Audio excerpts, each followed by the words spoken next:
السلام علیکم ورحمۃ اللہ وبرکاتہ۔ آپ پر سلامتی ہو اور اللہ کی طرف سے رحمتیں اور اس کی برکتیں نازل ہوں۔ اعوذ باللہ من الشیطان الرجیم، بسم اللہ الرحمن الرحیم۔ إن الحمد لله نحمده ونستعينه ونستغفره ونعوذ بالله من شرور أنفسنا ومن سيئات أعمالنا، من يهده الله فلا مضل له ومن يضلله فلا هادي له، وأشهد أن لا إله إلا الله وأشهد أن محمدا عبده ورسوله، أما بعد فأعوذ بالله السميع العليم من الشيطان الرجيم من همزه ونفخه ونفثه، بسم الله الرحمن الرحيم۔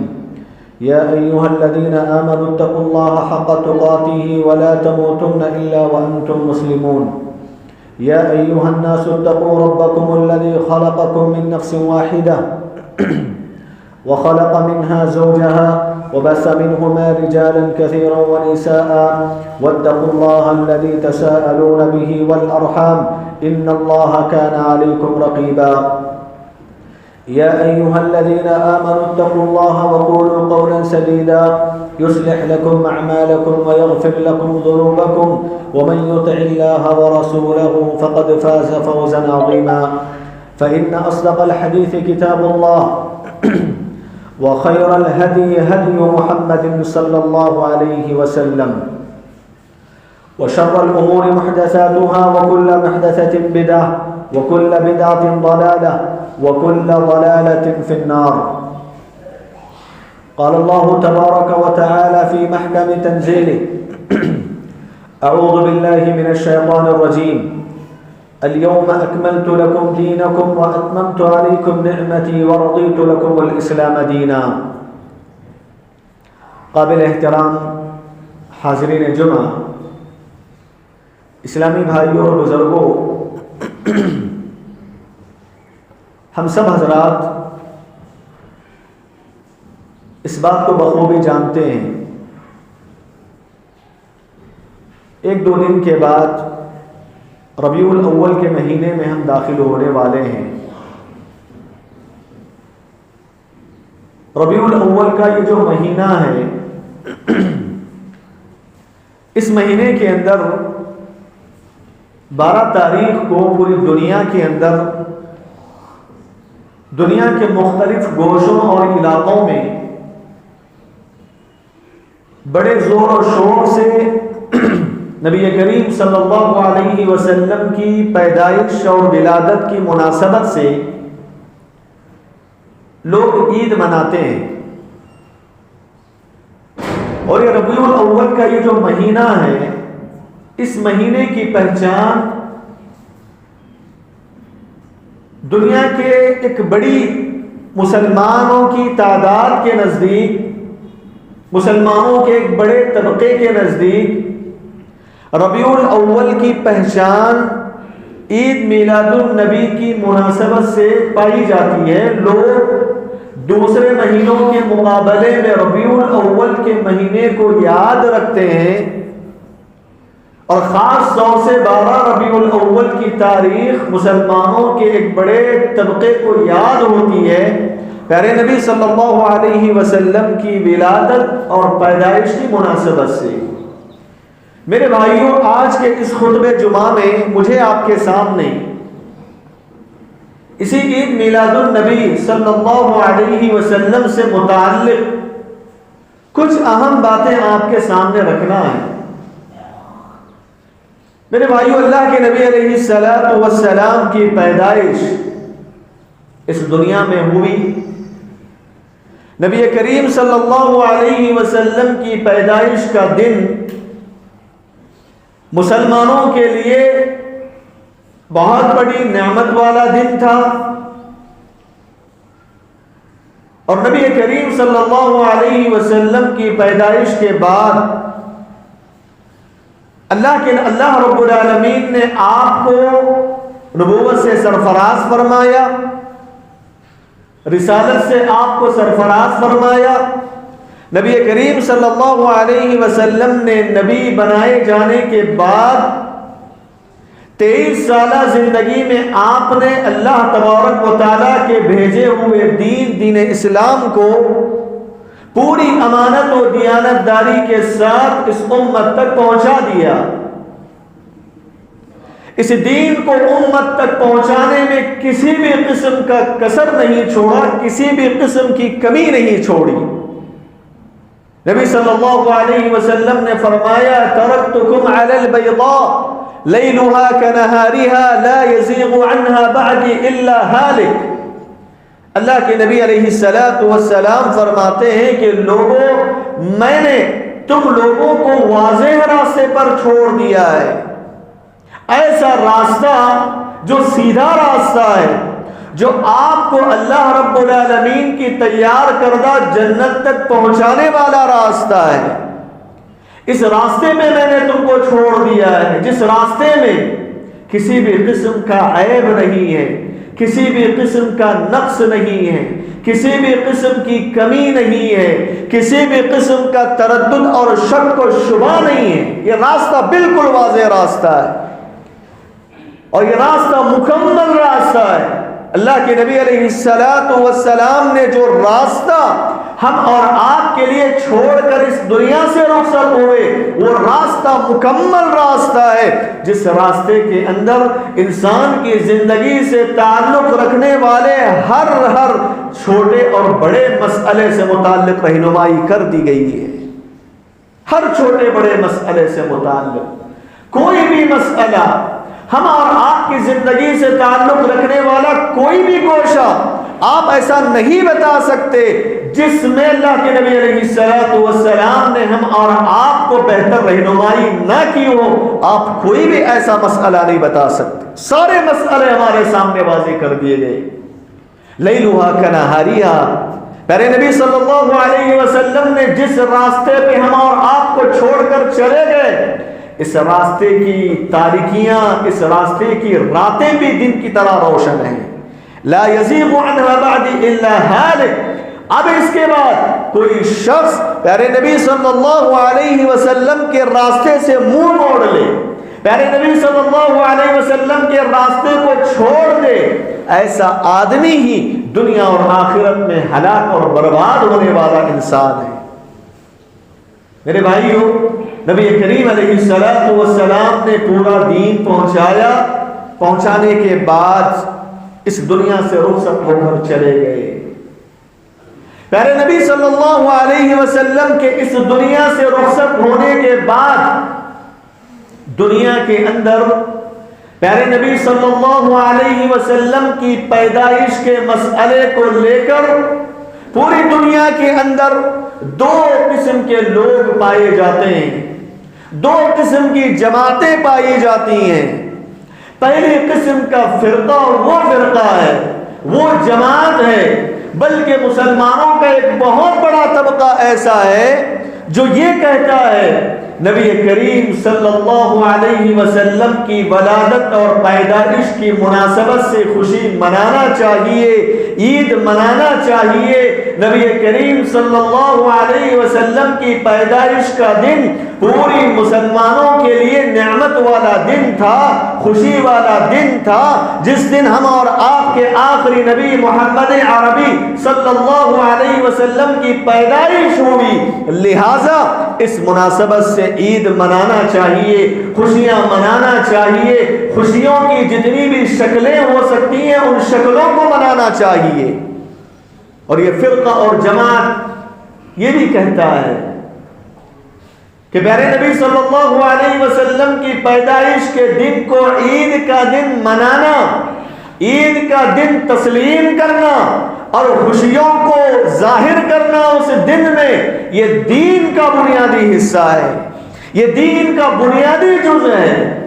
اور وہ جماعت اور فرقہ یہ بھی کہتا ہے کہ جو مسلمان اس دن نبی کریم صلی اللہ علیہ وسلم کی پیدائش کی مناسبت سے عید نہ منائے، خوشی نہ منائے، ایسے مسلمان کا تعلق اسلام سے نہیں ہو سکتا، ایسے مسلمان کا اسلام ادھورا ہے، کم ہے، ناقص ہے۔ وہیں دنیا کے اندر ایک جماعت ایسی بھی ہے جو جماعت یہ کہتی ہے کہ پیارے نبی صلی اللہ علیہ وسلم کی پیدائش کی مناسبت سے عید نہیں منانا چاہیے، خوشی نہیں منانا چاہیے۔ پیارے نبی صلی اللہ علیہ وسلم کی پیدائش کا دن یقیناً پوری مسلمانوں کے لیے بڑی نعمتوں والا دن تھا، بڑی خوشیوں والا دن تھا، لیکن نبی کریم صلی اللہ علیہ وسلم کے اس دنیا سے گزرنے کے بعد اب کسی بھی مسلمان کے لیے یہ درست نہیں ہے کہ وہ نبی کی پیدائش کو لے کر خوشیاں منائے، عید کا دن اس کو تسلیم کر لے، عید کا دن منا لے۔ یہ کسی بھی مسلمان کے لیے یہ عمل زیب نہیں دیتا، یہ عمل درست نہیں ہے۔ میرے بھائیو، آپ غور کریں، دو ایسی جماعتیں ہیں، ایک جماعت نبی کریم صلی اللہ علیہ وسلم کی عید کی مناسبت سے عید منانے کو ثواب کا کام سمجھتی ہے، وہی دوسری جماعت یہ کہتی ہے نبی کریم صلی اللہ علیہ وسلم کی عید کی ولادت کی مناسبت سے عید منانا یہ حقیقت میں خیر کا کام نہیں، ثواب کا کام نہیں، بلکہ یہ بدعت ہے۔ میرے بھائیوں، دو قسم کے اقوال، دو قسم کی باتیں جو دونوں اپوزٹ ہیں ایک دوسرے کے۔ ایک جماعت اس کو ثواب کا ذریعہ مانتی ہے اور ایک جماعت یہ کہتی ہے کہ نہیں، ثواب تو ملنا دور کی بات ہے، اس طرح کرنے سے انسان کو گناہ ملتا ہے، وہ بدعت کا شکار ہو جاتا ہے۔ ایسی صورتحال میں ہم ایک نارمل مسلمان ہونے کی حیثیت سے، ایک عام مسلمان ہونے کی حیثیت سے ہم اور آپ کی یہ ذمہ داری بنتی ہے کہ ہم کتاب و سنت کو دیکھیں، قرآن مجید کو دیکھیں، پیارے نبی صلی اللہ علیہ وسلم کی سنت مطہرہ کو دیکھیں کہ ان دونوں لوگوں میں سے، ان دونوں جماعت میں سے کس کی بات زیادہ صحیح ہے، کس کی بات کتاب و سنت کے مطابق ہے۔ یہ ہم اور آپ کی ذمہ داری بنتی ہے ایک نارمل مسلمان ہونے کی حیثیت سے۔ ہم جماعتوں کو چھوڑو، ہم لوگوں کو چھوڑو، ہم جب ہمارا تعلق اسلام سے ہے، ہمارا تعلق کتاب و سنت سے ہے، تو لہٰذا ہم اور آپ کی یہ ذمہ داری بنتی ہے کہ کتاب و سنت کی طرف ہم دیکھیں کہ اس میں کیا بات بتائی گئی ہے۔ اگر کتاب و سنت کے مطابق یہ بات ہم کو معلوم ہو جائے کہ اس دن کو عید کا دن منانا صحیح ہے، تو ہم سب کچھ چھوڑ کر ہم اس دن کو عید منانا چاہیے، اور عید منانا یہ صحیح قرار پائے گا۔ اگر ہم کتاب و سنت کو دیکھنے کے بعد ہم کو یہ پتا چل جائے کہ کتاب و سنت کے مطابق یہ کام نہیں ہے، اس دن کو عید کا دن منانا اور عید کے دن کے طور پر تسلیم کرنا، خوشیاں منانا، یہ کتاب و سنت کے مطابق نہیں ہے، تو پھر ہم اور آپ کی ایک مسلمان ہونے کی حیثیت سے یہ ذمہ داری بنتی ہے کہ ہم اس دن کو عید کا دن نہ منائیں، اس دن خوشیاں نہ منائیں، تاکہ ہم کتاب و سنت کے پیروکار بن جائیں۔ میرے بھائیوں، اللہ رب العالمین نے قرآن مجید میں سارے مسلمانوں کو یہ اصول دیا ہے، یہ فارمولا دیا ہے، یہ ضابطہ دیا ہے کہ اللہ تعالیٰ نے قرآن میں فرمایا جب کوئی بھی مسلمان یا مسلمانوں کی جماعتیں اگر دین کے کسی مسئلے کو لے کر اختلاف کرتے ہیں، جیسا کہ یہاں اختلاف ہو رہا ہے کہ ایک کہتا ہے کہ ثواب کا کام ہے، دوسرے کہتے ہیں کہ نہیں بدعت کا کام ہے، پیارے اللہ تبارک و تعالیٰ نے ایسے موقع پر ہم اور آپ کو مسلمان ہونے کی حیثیت سے اصول اور ضابطہ یہ دیا، فَإِن تَنَازَعْتُمْ فِي شَيْءٍ فَرُدُّوهُ إِلَى اللَّهِ وَالرَّسُولِ إِن كُنتُمْ تُؤْمِنُونَ بِاللَّهِ وَالْيَوْمِ الْآخِرِ ذَلِكَ خَيْرٌ وَأَحْسَنُ تَأْوِيلًا۔ اللہ نے قرآن میں فرمایا کہ اے مسلمانوں، ساری دنیا کے مسلمانوں سے خطاب کر کے قرآن کہتا ہے کہ اے مسلمانوں، اگر تم لوگ دین کے کسی مسئلے میں اختلاف کر بیٹھو، دین کے مسئلے میں تم مختلف ہو جاؤ، جیسا کہ یہاں اختلاف ہے کہ ایک کہتا ہے کہ ثواب ہے اور دوسرا کہتا ہے کہ بدعت ہے، جب تم اس طرح دین کے کسی مسئلے میں اختلاف کر بیٹھو تو تمہاری ذمہ داری یہ بنتی ہے فردوہ الی اللہ والرسول، اس مسئلے کو اللہ کی طرف لوٹاؤ، پیارے نبی صلی اللہ علیہ وسلم کی طرف لوٹاؤ، قرآن مجید کی طرف لوٹاؤ، نبی کریم علیہ السلام کے عمل اور آپ کے سنت مطہرہ اور آپ کی احادیث مبارکہ کی طرف لوٹاؤ۔ ان کنتم تؤمنون باللہ والیوم الآخر، اگر تم سچے معنوں میں مومن ہو، تم سچے معنوں میں مسلمان ہو، تو دین کے مسئلے میں جو اختلاف ہے اس اختلاف کو کتاب و سنت پہ پیش کرو، کتاب و سنت کی طرف لوٹاؤ، ذالک خیر و احسن تأویلا۔ اگر تم اختلاف کے وقت کتاب و سنت کی طرف اس مسئلے کو لوٹاؤ گے تو تمہارا اختلاف بھی ختم ہوگا اور تم صحیح دین سے جڑ جاؤ گے، کتاب و سنت کی صحیح تعلیمات سے تمہارا تعلق قائم ہو جائے گا۔ یہ اللہ تعالیٰ کا اصول ہے دیا ہوا۔ میرے بھائیوں، اللہ رب العالمین کے اس اصول کی روشنی میں، اس فارمولے کی روشنی میں، جب ہم نبی کریم علیہ السلام کی پیدائش کے دن کو عید منانے کے سلسلے میں اس مسئلے کو جب ہم سب سے پہلے قرآن مجید پر پیش کرتے ہیں، قرآن مجید میں ڈھونڈتے ہیں، قرآن مجید کو ٹٹولتے ہیں، تو یہ پتہ چلتا ہے کہ قرآن مجید میں کوئی بھی ایک ایسی آیت نہیں ہے جس آیت میں یہ بتایا گیا ہو کہ نبی کریم صلی اللہ علیہ وسلم کی پیدائش کی مناسبت سے عید منایا جائے۔ کہیں بھی آپ دکھا نہیں سکتے۔ آپ قرآن مجید آپ کے سامنے موجود ہے،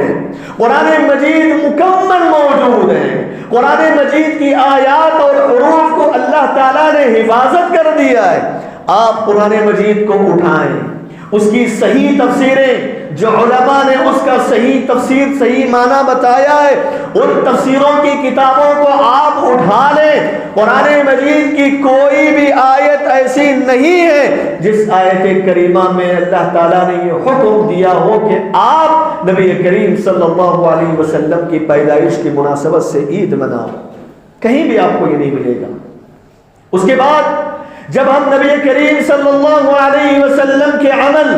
نبی کریم صلی اللہ علیہ وسلم کی احادیث مبارکہ کو ٹٹولتے ہیں، پتہ چلتا ہے کہ نبی کریم علیہ السلام کی صحیح احادیث میں کوئی بھی ایسی حدیث آپ بتا نہیں سکتے جس حدیث میں نبی صلی اللہ علیہ وسلم نے عید منانے کا حکم دیا ہو، امت کو اس کی طرف ترغیب دلائی ہو، آپ ایک حدیث بھی نہیں بتا سکتے۔ میرے بھائیوں، میں ایسے ہی ہوائی بات آپ کے سامنے نہیں کہہ رہا ہوں، احادیث مبارکہ محفوظ ہیں۔ میں آپ سے یہ کہتا ہوں، اگر آپ کو اس سلسلے میں کسی بھی قسم کا تردد اور شک و شبہ ہے تو نبی کی احادیث موجود ہیں، احادیث کی کتابوں میں، قرآن مجید مصحف کے اندر محفوظ ہے۔ اب ان دونوں چیزوں کو اٹھا کر اب ساری حدیثوں کو پڑھ لیں، قرآن مجید کے ساری آیات کو آپ پڑھ لیں، آپ کسی بھی حدیث اور آیت میں یہ نہیں دکھا سکتے کہ جس میں اللہ یا اس کے رسول صلی اللہ علیہ وسلم نے عید کا دن منانے کا حکم دیا ہو۔ میرے بھائیوں، نبی کریم علیہ السلام کا عمل آپ دیکھیں۔ نبی صلی اللہ علیہ وسلم نبوت سے سرفراز کیے جانے کے بعد آپ 23 سال تک دین کو پہنچاتے رہے، آپ توحید کو پہنچاتے رہے، آپ نے دنیا سے تاریکیوں کو ختم کرتے رہے۔ نبی کریم علیہ السلام کی پوری زندگی آپ دیکھ لیں، نبی کریم علیہ السلام نے نبوت سے سرفراز کیے جانے کے بعد اس 23 سالہ زندگی میں کوئی بھی ایسا ایک سال آپ بتائیں جس سال خود نبی نے اپنے دن کو عید کا دن منایا۔ 23 سال نبوت کے بعد 23 سال، اگر میں آپ سے کہوں نبوت سے پہلے کی اگر آپ بات کریں، نبی کریم صلی اللہ علیہ وسلم کی یہ 63 سالہ زندگی، 60 پر 3 سال آپ نے اس دنیا میں زندگی گزاری، اس 60 سال میں سے ایک سال آپ ایسا بتائیں جس سال خود نبی نے اپنے عید کے پیدائش کے دن کو عید کا دن منایا ہو. آپ نہیں دکھا سکتے. نبی کریم صلی اللہ علیہ وسلم نے یہ عمل نہیں کیا. اگر نبی نے نہیں کیا یہ عمل تو نبی کی محبت کا تقاضا یہ ہے کہ ہم بھی اس کام کو نہ کریں. نبی کریم علیہ السلام کی اتباع کا تقاضا یہ ہے کہ ہم بھی اس کام کو چھوڑ دیں جس کام کو نبی نے چھوڑ دیا. جس کام کو نبی نے نہیں کیا اس کام کو بھی ہمیں کرنے کی ضرورت نہیں ہے. میرے بھائیوں، اللہ کے نبی علیہ السلام کی گزرنے کے بعد صحابہ کرام کی زندگیاں آپ دیکھ سکتے ہیں، اور صحابہ کرام رضوان اللہ علیہم اجمعین کی جماعت وہ جماعت تھی جس جماعت کو اللہ رب العالمین نے انبیاء کے بعد سب سے زیادہ اس روئے زمین پر مقام عطا کیا. سب سے بڑی فضیلت انبیاء کے بعد اگر کسی کو حاصل ہے تو وہ صحابہ کی جماعت کو حاصل ہے. اگر ہم پوری زندگی بھر اللہ رب العالمین کی عبادت کر لیں، عبادت میں گزاریں، تب بھی چل کر ایک صحابی کا آدھے ہاتھ اللہ رب العالمین کے راستے میں خرچ کرنے کے صدقے کے برابر ہم پہنچ نہیں سکتے. یہ صحابہ کی جماعت ہے جس جماعت کو اللہ رب العالمین نے یہ مقام عطا کیا، کہا رضی اللہ عنہم ورضوا عنہ. یہ صحابہ وہ ہیں جن سے اللہ رب العالمین راضی ہو گیا، اللہ خوش ہو گیا ان سے. دنیا کے اندر جنت کی سند اور سرٹیفکیٹ ان کو مل گئی اور وہ خود بھی اللہ رب العالمین کی ذات سے راضی ہو گئے. یہ صحابہ کی جماعت تھی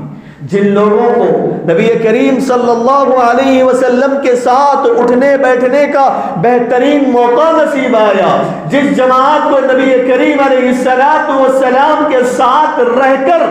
کافروں کے خلاف لڑنے کا بہترین موقع نصیب ہوا، جس جماعت کو نبی کریم علیہ السلام کی دعائیں نصیب ہوئی. ایسی بہترین جماعت یہ صحابہ کی جماعت. ان کی تعداد کے مطابق علماء کرام بتاتے ہیں کہ حجۃ الوداع کے موقع پر اللہ کے نبی علیہ السلام نے جو حج کیا اس وقت صحابہ کی تعداد 1,00,000 سے تقریباً زیادہ تھی. میرے بھائیوں، میں آپ سے کہنا چاہتا ہوں یہ صحابہ کی جماعت نبی کریم علیہ السلام کی احادیث پر عمل کرنے والی، نبی سے سب سے زیادہ محبت کرنے والی، نبی کی باتوں کو سب سے زیادہ جاننے اور سمجھنے والی جماعت ہے. 1,00,000 سے زیادہ تعداد میں ہے. 1,00,000 میں ایک صحابی کو آپ لے کر آؤ، ایک صحابی کے بارے میں بتاؤ کہ 1,00,000 سے زائد صحابہ میں ایک صحابی اس دن کو عید کا دن منایا ہو، اس دن کو خوشی کا دن منایا ہو. ایک صحابی کے بارے میں آپ بتاؤ. میرے بھائیوں، اتنی بڑی تعداد میں سے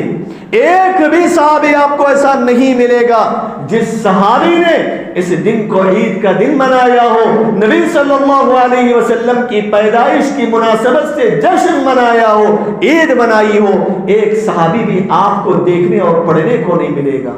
میرے بھائیوں، صرف صحابہ کا مسئلہ نہیں، صحابہ کے بعد جو ان کے شاگرد آئے جن کو تابعین کہا جاتا ہے، تابعین کی ایک بہت بڑی تعداد تھی. تابعین میں سے کسی تابعین نے اس دن کو عید کا دن نہیں منایا، اس دن کو جشن کے طور پر تسلیم نہیں کیا. تابعین کے بعد تبع تابعین آئے، تبع تابعین کے بعد ایک اور جماعتیں. اس طرح جو تابعین، تبع تابعین، اتباع تبع تابعین کا اگر آپ پڑھیں گے، ان کا مطالعہ کریں گے تو ان میں سے کوئی ایک ایسے شخص کو آپ نہیں دکھا سکیں گے جنہوں نے نبی کریم صلی اللہ علیہ وسلم کی پیدائش کی مناسبت سے عید منایا. میرے بھائیوں، اللہ کے نبی علیہ السلام نے حدیث میں فرمایا خیر الناس قرنی، سب سے بہترین زمانہ اگر کوئی ہے تو وہ میرا زمانہ ہے، نبی کا زمانہ ہے، نبی کے دور میں پائے جانے والے صحابہ کا زمانہ ہے. ثم الذین یلونہم، آپ نے کہا صحابہ کے گزرنے کے بعد جو دوسرا زمانہ آتا ہے تابعین کا، وہ میرے زمانے کے بعد سب سے بہتر زمانہ ہے. ثم الذین یلونہم، پھر ان کے بعد جو زمانہ آیا وہ زمانہ دوسرا دوسرے زمانے کے مقابلے میں، دوسرے زمانوں کے مقابلے میں بہتر ہے۔ سب سے بہتر زمانہ میرا، اس کے بعد آنے والا زمانہ، پھر اس کے بعد آنے والا زمانہ، یہ 3 زمانوں کی اللہ کے نبی علیہ السلام نے خیر ہونے کی گواہی دی ہے۔ یہ تینوں زمانے خیر پر باقی تھے، بھلائی پر باقی تھے۔ یہ نبی صلی اللہ علیہ وسلم نے اپنی زبان سے شہادت دی ہے کہ یہ تینوں زمانے خیر پر باقی تھے، بھلائی پر باقی تھے۔ ان تینوں زمانوں میں سے کوئی ایک شخص آپ بتائیں جنہوں نے نبی کریم علیہ السلام کی پیدائش کے دن کو عید کا دن منایا ہو اور جشن منایا۔ میرے بھائیوں، میں آپ سے سوال کرنا چاہتا ہوں۔ سوال یہ ہے، اللہ کے نبی علیہ السلام ایک طرف ان تینوں زمانوں کے بارے میں کہہ رہے ہیں کہ یہ سب سے بہتر زمانے ہیں، آنے والے زمانوں کے مقابلے میں، قیامت تک آنے والے اوقات کے مقابلے میں سب سے بہترین زمانہ اگر وقت گزرا ہے تو یہ تینوں لوگوں کا زمانہ اور وقت گزرا ہے، یہ سب سے بہترین لوگ تھے۔ میرے بھائیوں، جب ایک طرف اللہ کے نبی یہ بات کہہ رہے ہیں اور دوسری طرف یہ ہم کو ملتا ہے کہ ان زمانوں میں سے کسی نے نبی صلی اللہ علیہ وسلم کے پیدائش کے دن کو جشن نہیں منایا، تو نبی کریم صلی اللہ علیہ وسلم کی یہ گواہی جھوٹی قرار پائے گی، یہ گواہی صحیح قرار نہیں پائے گی کہ ایک طرف تو وہ سب سے بہترین لوگ ہیں، لیکن اس دن کو عید منانا جو دین کا حصہ لوگ سمجھتے ہیں اس کو انہوں نے چھوڑ دیا، نہیں کیا۔ پھر کیسے وہ اچھے ہو گئے، کیسے ان کا زمانہ بہتر ہو گیا؟ میرے بھائیوں، یہ سوچنے والی بات ہے۔ اس سوال پہ غور کرو، آسانی سے آپ کو جواب مل جائے گا کہ نبی کریم صلی اللہ علیہ وسلم کی عید کی پیدائش کی مناسبت سے عید کا دن تسلیم کرنا، اس کو جشن منانا، نہ نبی کریم صلی اللہ علیہ وسلم کا عمل تھا، نہ صحابہ کا عمل تھا، نہ تابعین کا عمل تھا، نہ تبع تابعین کا عمل تھا، اس کے بعد آنے والے لوگوں کا عمل تھا۔ میرے بھائیوں، حقیقت آپ دیکھیں، تاریخ کا مطالعہ کریں تو آپ کو پتا چلے گا کہ عید میلاد النبی کی شروعات کب سے ہوئی، کب اس کی بنیاد رکھی گئی۔ میں اس سلسلے میں بھی کچھ باتیں آپ کے سامنے رکھنا چاہتا ہوں تاریخ کے حوالے سے۔ میرے بھائیوں، اسلامی تاریخ کو آپ پڑھیں، اسلامی تاریخ کا آپ مطالعہ کریں، انصاف کے ساتھ آپ مطالعہ کریں۔ ہم اور آپ کو اللہ تعالیٰ نے عقل دیا ہے، ہم سائنس کی کوئی چیز آتی ہے یا دنیا میں کوئی نیوز، کوئی خبر آتی ہے تو اس نیوز اور خبر کی تحقیق کرتے ہیں اور بڑی باریکی سے تحقیق کرتے ہیں، اور کرنے کے بعد ہم یا تو اس کو صحیح تسلیم کرتے ہیں یا تو پھر جھوٹ تسلیم کرتے ہیں۔ میرے بھائیوں، جب دنیا کے مسئلے میں ہم اور آپ کی تحقیق اتنی زیادہ ہوتی ہے، جب دین کا مسئلہ ہے، ہم اور آپ کے دین کا بنیادی مسئلہ ہے، بدعت اور ثواب کا مسئلہ ہے، تو ہم اور آپ کی یہ ذمہ داری بنتی ہے ہم منصف ہو کر، انصاف پسند ہو کر ہم تاریخ کا مطالعہ کریں۔ یہ عید میلاد النبی کب سے شروع ہوئی؟ میں نے کہا یہ صحابہ کے دور میں نہیں تھی، یہ تابعین کے دور میں نہیں تھی، یہ تبع تابعین کے دور میں نہیں تھی، بلکہ اسلامی تاریخ کا مطالعہ کرنے سے پتہ چلتا ہے کہ عید میلاد النبی کی شروعات نبی کریم علیہ السلام کے مرنے کے بعد 600 سال کے بعد شروع ہوئی۔ 600 سال کے بعد یہ تاریخ بتاتی۔ میں آپ کو بتاؤں، سب سے پہلے اس عید کو منانے والا، اس عید کی بنیاد رکھنے والا مسلمانوں میں کون ہے، کون سا فرقہ ہے؟ یہ فرقہ باطنیہ فرقہ تھا، یہ فرقہ باطنیہ کے نام سے جانا جاتا تھا، اور باطنیہ فرقہ یہ شیعہ اور روافض کا ایک فرقہ ہے، شیعہ اور روافض کا ایک ذیلی فرقہ ہے، جس کا بنیادی طور سے یہ عقیدہ ہے کہ وہ ظاہری اعتبار سے اپنے آپ کو مسلمان کہتے ہیں لیکن دل کے اندر کفر کو چھپاتے ہیں۔ کہ ایسا فرقہ ہے باطنیہ فرقہ جو شیعہ اور روافض سے ملنے والا۔ علامہ ابن تیمیہ رحمۃ اللہ علیہ نے کہا کہ یہ باطنیہ فرقہ یہود اور نصارہ سے بدتر فرقہ ہے، جو فرقہ ظاہر میں اسلام کا دعویٰ کرتا ہے، اپنے دل کے اندر کفر کو چھپاتا ہے۔ اس باطنی فرقے نے اس عید میلاد النبی کی بنیاد رکھی، اور میں آپ کو نام بھی بتا بتا سکتا ہوں کہ کس شخص نے اس فرقے میں سے اس کی بنیاد رکھی۔ تاریخ کا آپ مطالعہ کریں تو آپ کو پتہ چلے گا سب سے پہلے سرزمین عراق کے اندر، عراق کی جو سرزمین ہے اس سرزمین کے اندر ایک شخص تھا جس کا نام عمر محمد ملا تھا۔ اس نے سب سے پہلے اس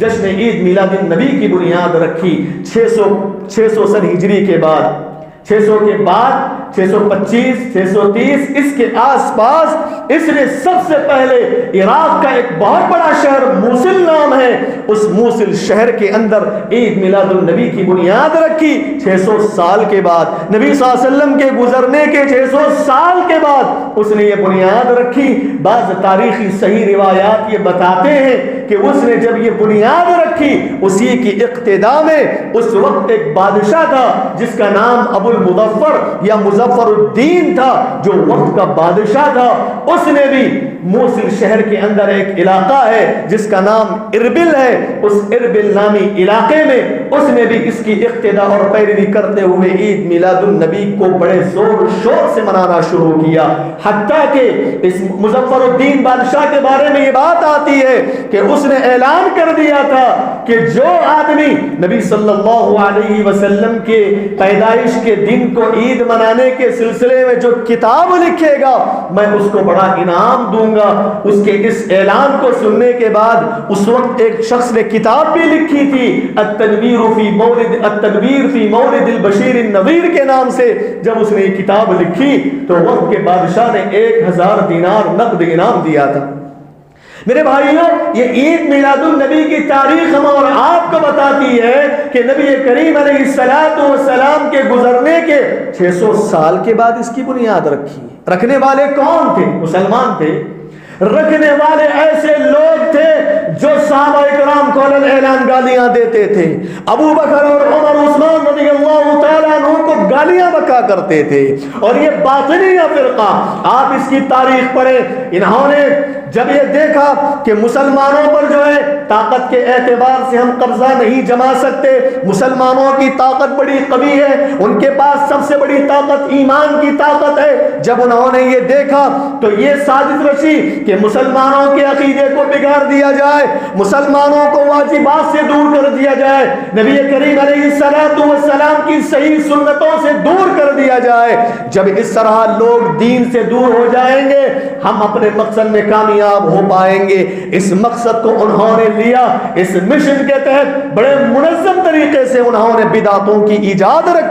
کی، ان میں سے عید میلاد النبی کی بدعت کی بھی بنیاد رکھی۔ میرے بھائیوں، ان کا مقصد یہی تھا اس کے ذریعے لوگ صحیح سنتوں سے دور ہو جائیں، واجبات سے دور ہو جائیں، دین سے دور ہو جائیں۔ اس مقصد کو لے کر انہوں نے اس عید کی بنیاد رکھی ہے۔ میرے بھائیوں، امام مالک رحمۃ اللہ علیہ کے بارے میں آپ جانتے ہیں، آپ سنا ہوگا نام، 4 جو بڑے ائمہ ہیں ان میں سے ایک امام مالک رحمہ اللہ، امام دار الہجرہ، جنہوں نے اپنی پوری زندگی مدینہ میں رہ کر حدیث کی خدمت کی ہے۔ یہ امام مالک رحمۃ اللہ علیہ نے ایک اصول اور ضابطہ دیا ہے کہ لوگوں، اگر تم لوگ یہ جاننا چاہتے ہو کہ کون سا کام دین کا ہے اور کون سا کام دین کا نہیں ہے، آپ یہ جاننا چاہتے ہو، ہمیشہ یہ اصول اپنے ذہن و دماغ میں بٹھاؤ۔ انہوں نے اپنے شاگرد کو کہا تھا فما لم يكن يومئذ دینا فلا يكون اليوم دینا۔ انہوں نے کہا تھا کہ جو کام نبی کی زندگی میں دین نہیں تھا آج کے دن بھی وہ دین کا حصہ نہیں بن سکتا۔ جو کام نبی کی زندگی میں دین نہیں تھا، دین کا حصہ نہیں تھا، آج کے دن بھی وہ دین کا حصہ نہیں بن سکتا۔ اس اصول کو آپ ہمیشہ یاد رکھو، آپ صحیح معنوں میں یہ سمجھ پاؤ گے کہ کون سا کام دین کا ہے جو ہمیں کرنا ہے اور کون سا کام دین کا نہیں ہے جس سے ہمیں بچنا ہے۔ یہ صحیح معنوں میں آپ خود فیصلہ کر سکتے ہیں۔ میرے بھائیوں، اس اصول کی کسوٹی میں رکھ کر آپ عید میلاد النبی کو تولیں تو آپ کو پتہ چلے گا یہ عید میلاد النبی کا منانا یہ نہ نبی کے دور میں تھا، نہ صحابہ، نہ تابعین، نہ تابعین کے دور میں تھا۔ اور امام مالک کہتے ہیں جو نبی کے دور میں دین نہیں تھا آج بھی وہ دین کا حصہ نہیں بن سکتا۔ میرے بھائیوں وقت ختم ہوتے جا رہا ہے، میں آپ کے سامنے بنیادی طور سے یہ بات رکھنا چاہتا ہوں میرے بھائیوں، آپ نے یہ جانا کہ عید میلاد النبی کی شروعات کب سے ہوئی، یہ آپ نے جانا، اور یاد رکھے میرے بھائیوں بہت سارے لوگ، بہت سارے خطبہ، بہت سارے مقررین ہم اور آپ کو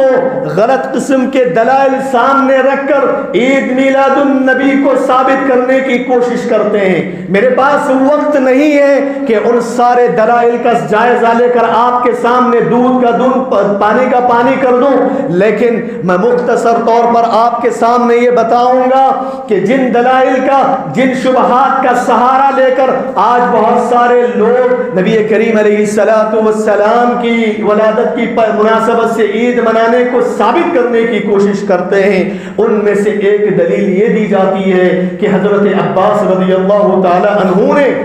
خواب میں دیکھا، ابو لہب کو دیکھا۔ ابو لہب کون تھا؟ نبی صلی اللہ علیہ وسلم کا چچا، کافر، کفر کی حالت میں اس کی موت ہوئی۔ انہوں نے نبی صلی اللہ علیہ وسلم پر بدعا کیا تھا، نبی صلی اللہ علیہ وسلم سے نفرت کرنے والا، نبی صلی اللہ علیہ وسلم کے دین کا انکار کرنے والا تھا۔ ایسا ابو لہب عباس رضی اللہ تعالیٰ عنہ خواب میں دیکھتے ہیں کہ ابو لہب ان کے خواب میں آتا ہے، اور ابو لہب سے عباس پوچھتے ہیں کہ اے ابو لہب، تمہارے مرنے کے بعد تمہارے ساتھ کیا معاملہ ہو رہا ہے؟ ابو لہب جواب دیتا ہے، جب سے میں اس دنیا سے مر چکا ہوں تب سے لے کر آج تک میں ذرا برابر کی راحت محسوس نہیں کرنا، مختلف قسم کی عذابات سے میں دوچار ہوں۔ یہ ابو لہب خواب میں بتا رہا ہے عباس رضی اللہ عنہ۔ اس کے بعد ابو لہب عباس کے خواب میں یہ کہتا ہے کہ ہاں اتنا ضرور ہے کہ ہر پیر کی رات کو اللہ رب العالمین میرے عذاب میں کچھ کمی کر دیتا ہے، ہر پیر کی رات کو میرے عذاب میں کچھ کمی آ جاتی ہے، اور میں انگلی کے اتنے حصے برابر، انگلی کے ایک پور کے برابر میں چوس لیتا ہوں، اس سے مجھے کچھ پانی مل جاتا ہے، اس کے ذریعے میں اپنی پیاس کو بجھا دیتا ہوں۔ عباس نے کہا یہ سب حقیقت میں کفر کی حالت میں مرنے والے کو تو ذرا پانی بھی نہیں ملتا، کسی بھی قسم کی تخفیف بھی نہیں ہوتی عذاب میں، یہ کہاں سے تم کو مل گیا؟ تو ابو لہب جواب دیتا ہے یہ اس لیے ملا ہے مجھے، جب نبی صلی اللہ علیہ وسلم کی پیدائش ہوئی تھی اس دن میری ایک لونڈی تھی ثوبیہ جس کا نام تھا، وہ نبی صلی اللہ علیہ وسلم کی پیدائش کی خوشخبری مجھے سناتی ہے، اور اس خوشخبری سن کر میں نے اس کو اس دن آزاد کر دیا تھا۔ اس خوشی کی وجہ سے مجھے اللہ تعالیٰ نے عذاب میں تخفیف کیا ہے۔ یہ بتایا جاتا ہے لوگوں کو، اور بتا کر یہ تصور دیا جاتا ہے کہ ابو لہب ایک کافر ہے۔ جب کافر اس دن کو خوشی نہیں مناتا ہے تو مسلمانوں کو بدرجہ اولا منانا چاہیے، یہ تصور دیا جاتا ہے۔ میرے بھائیوں سب سے پہلی بات یاد رکھیں، یہ جو واقعہ بیان کیا گیا ہے یہ واقعہ بالکل بے بنیاد ہے، غلط واقعہ ہے، اور یاد رکھیں کوئی بھی واقعہ دین کے سلسلے میں آپ کے پاس آتا ہے آپ آنکھ بند کے قبول نہیں کر سکتے، بلکہ آپ کو دیکھنا ہوگا کہ یہ واقعہ جو ہم تک ملا ہے، پہنچا ہے، یہ صحیح ہے کیا نہیں ہے، یہ ہماری ذمہ داری ہے۔ اگر میں اس منبر پہ کھڑے ہو کے آپ کو کہوں جو آدمی جمعہ کی نماز کے بعد اگر گلے مل لے تو اس آدمی کو جنت مل جائے گی، اگر میں یہ منبر پہ کھڑے ہو کے بولوں آپ مان لیں گے میری بات؟ نہیں مانیں گے، آپ کو ماننا بھی نہیں چاہیے، آپ کو بولنا یہ چاہیے بتاؤ نبی نے ایسی بات کہی کیا نہیں کہی۔ یہ آپ کی ذمہ داری بنتی ہے کہ آپ اس کی تحقیق کریں، جو آپ بات کہہ رہے ہیں جنت کی بڑی بشارتیں سنا رہے ہیں، آپ نبی کی بات کریں، اپنی بات نہ کریں، کیونکہ ہم کون ہوتے ہیں کہ کسی آدمی کو جنت کی خوشخبریاں سنائیں۔ میرے بھائیوں یہ ذمہ داری ہے ہم اور آپ کی، تو اس ذمہ داری کی روشنی میں آپ اٹھائیں، تاریخ کو پڑھیں، اس واقعے کو پڑھیں، آپ کو پتا چلے گا کہ اس یہ واقعہ صحیح نہیں ہے، یہ غلط واقعہ ہے۔ اور دوسری بات یہ ہے کہ تھوڑی دیر کے لیے مان بھی لیا جائے کہ واقعہ صحیح ہے، تو میں آپ سے سوال کرنا چاہتا ہوں یہ جو خواب پڑا تھا یہ عباس رضی اللہ تعالی عنہ کا خواب تھا، اور آپ کو معلوم ہونا چاہیے کہ انبیاء کا جو خواب ہوتا ہے وہ شریعت کا حصہ ہوتا ہے، وہ دین کا حصہ ہوتا ہے، وہ وحی کی شکل ہوا کرتی ہے۔ لیکن انبیاء کے علاوہ چاہے کوئی صحابی ہو کوئی غیر صحابی ہو، اگر کوئی خواب پڑتا ہے تو اس کی وجہ سے کوئی دین کا مسئلہ ثابت نہیں ہو سکتا۔ انبیاء کے علاوہ ہم اور آپ کے خواب میں کوئی چیز آتی ہے، اس خواب کی بنیاد پر ہم دین کو ثابت نہیں کر سکتے۔ دین مکمل ہو گیا، اللہ کے نبی سے دین کو اللہ نے مکمل کر دیا۔ اب اگر غیر نبی کے خواب میں کوئی چیز بھی آتی ہے، اس خواب کی بنیاد پر دین ثابت نہیں ہو سکتا، شریعت ثابت نہیں ہو سکتی۔ اور تیسری بات میں آپ کو بتانا چاہوں گا کہ ابو لہب جو کہ کافر تھا، کفر کی حالت میں اس کی موت ہوئی۔ اللہ تعالیٰ قرآن میں یہ کہتا ہے جو آدمی اس دنیا سے کفر کی حالت میں مر جائے گا، اللہ تعالیٰ اس کو عذاب میں مبتلا کرے گا۔ اور قرآن مجید کی آیات یہ بتاتے ہیں کسی بھی قسم کے ان کے عذاب میں تخفیف اور کمی نہیں کی جائے گی۔ قرآن مجید کی اس آیت کو آپ لے لیں اور اس خواب کو آپ لے لیں۔ اس خواب پہ کیا بتایا جا رہا ہے؟ ہر پیر کی رات کو عذاب میں تخفیف اور کمی کی جا رہی ہے۔ یہ ایک واقعہ ہے، یہ خواب ہے انسان کا دیکھا ہوا، اور دوسری طرف ہمارا آپ کے رب کا فرمان ہے۔ اللہ یہ کہتا ہے جو کفر کی حالت میں مرے گا ان سے اللہ تعالیٰ ذرا برابر بھی عذاب میں تخفیف نہیں کرے گا۔ کون سی بات صحیح ہے آپ کے سامنے؟ آپ خود فیصلہ کر لیں میرے بھائیوں۔ اور چوتھی بات میں آپ کے سامنے بتانا چاہوں گا کہ ابو لہب نے اگر مان لیا جائے کہ اس دن اس نے خوشی منائی تھی، لونڈی اپنی لونڈی کو آزاد کیا تھا، تو اس نے کس بنیاد پر کیا تھا آزاد؟ نبی کی پیدائش کی بنیاد پر کیا تھا؟ نہیں میرے بھائیوں، اس وقت نبی صلی اللہ علیہ وسلم نبی بنائے نہیں گئے تھے۔ ابھی نبی کی پیدائش کے 40 سال بعد آپ کو نبی بنایا گیا۔ اس وقت اگر مان لیا جائے، میں نے کہا یہ واقعہ صحیح نہیں، اگر مان بھی لیا جائے، میں آپ سے سوال کرنا چاہتا ہوں، ابو لہب نے نبی صلی اللہ علیہ وسلم کی پیدائش کے دن اس کی لونڈی کو جو آزاد کیا تھا کس خوشی میں کیا تھا؟ نبی کی پیدائش کی خوشی میں کیا تھا یا اپنے بھتیجے کی پیدائش کی خوشی میں کیا تھا؟ میرے بھائیوں یقیناً اس میں صحیح بات یہی ہے کہ اس نے اپنے بھتیجے کی پیدائش خوشی کی مناسبت سے کیا تھا۔ لیکن ہم کیا کر رہے ہیں؟ نبی صلی اللہ علیہ وسلم کی پیدائش کی مناسبت سے کر رہے ہیں۔ دونوں میں فرق ہے میرے بھائیوں۔ اسی لیے میں آپ سے یہ گزارش کرنا چاہتا ہوں، اور ہر اس شخص سے میں گزارش کرنا چاہتا ہوں جو نبی صلی اللہ علیہ وسلم کی پیدائش کی مناسبت سے عید منانے کے لیے جو شبہات پیش کیے جاتے ہیں، جو دلائل پیش کیے جاتے ہیں، وہ دلائل بے بنیاد ہیں، وہ صحیح نہیں ہیں۔ اس کے مقابلے میں نبی کا عمل میں نے آپ کے سامنے ذکر کیا، صحابہ کا عمل میں نے آپ کے سامنے ذکر کیا، قرآن مجید کا فرمان میں نے آپ کے سامنے ذکر کیا۔ ان تمام چیزوں سے یہ اندازہ آپ لگا سکتے ہیں کہ آج کے دن یا آنے والے دن اگر کوئی انسان نبی صلی اللہ علیہ وسلم کی پیدائش کی مناسبت سے عید تصور کرتا ہے، عید مناتا ہے، در حقیقت وہ ثواب کا کام نہیں کرتا بلکہ وہ عین بدعت کا کام کر رہا ہے، جس کی دلیل نہ کتاب و سنت سے ملتی ہے، نہ صحابہ کے عمل سے ملتی ہے، نہ تابعین اور تبع تابعین کے عمل سے ملتی ہے۔ اللہ کے نبی علیہ السلام نے حدیث میں کہا کہ لوگوں میرے گزر جانے کے بعد تم اختلاف دیکھو گے، اختلاف بہت سارا اختلاف دیکھو گے، لیکن ایسے وقت میں مسلمانوں اگر تم نجات چاہتے ہو، کامیابی چاہتے ہو، فعلیکم بسنتی وسنت الخلفاء الراشدین المہدیین، کہا کہ ایسے وقت میں میری سنت کو لازم پکڑ لو، میرے صحابہ کے طریقے کو لازم پکڑ لو جو ہدایت یافتہ ہیں، تم کامیاب ہو جاؤ گے۔ اللہ کے نبی نے اسی حدیث میں کہا وَإِيَّاكُمْ وَمُحْدَثَاتِ الْأُمُورِ، دین میں نئے نئے کاموں کو ایجاد کرنے سے بچا کرو، بدعتوں سے اپنے آپ کو بچایا کرو، فَإِنَّ كُلَّ مُحْدَثَةٍ بِدْعَةٍ، کیونکہ دین کے اندر ہر نئی بدعت یہ انسان کو گمراہی کے دہلیز تک لے جاتی ہے، وَكُلُّ بِدْعَةٍ ضَلَالَةٍ وَكُلُّ ضَلَالَةٍ فِي النَّارِ، اور ہر گمراہی انسان کو قیامت کے دن جہنم میں لے کر جاتی ہے۔ میرے بھائیوں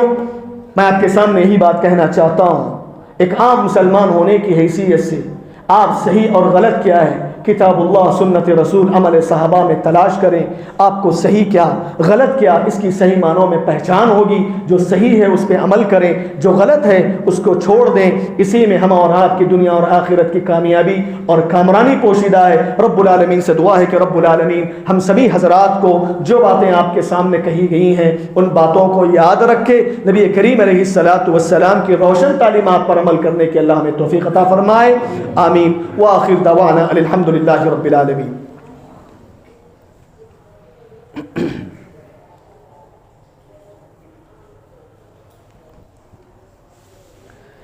إن الحمد لله نحمده ونستعينه ونستغفره ونعوذ بالله من شرور أنفسنا ومن سيئات أعمالنا من يهده الله فلا مضل له ومن يضلله فلا هادي له وأشهد أن لا إله إلا الله وأشهد أن محمدا عبده ورسوله أما بعد فأعوذ بالله السميع العليم من الشيطان الرجيم من همزه ونفخه ونفثه بسم الله الرحمن الرحيم إن الله وملائكته يصلون على النبي يا أيها الذين آمنوا صلوا عليه وسلموا تسليما اللهم صل على محمد وعلى آل محمد كما صليت على إبراهيم وعلى آل إبراهيم إنك حميد مجيد اللهم بارك على محمد وعلى آل محمد كما باركت على إبراهيم وعلى آل إبراهيم إنك حميد مجيد عباد الله رحمني ورحمكم الله إن الله يأمر بالعدل والإحسان وإيتاء ذي القربى وينهى عن الفحشاء والمنكر والبغي يعظكم لعلكم تذكرون اذكروا الله يذكركم وادعوه يستجب لكم ولذكر الله أكبر والله يعلم ما تصنعون. اور مزید ویڈیوز کو دیکھنے کے لیے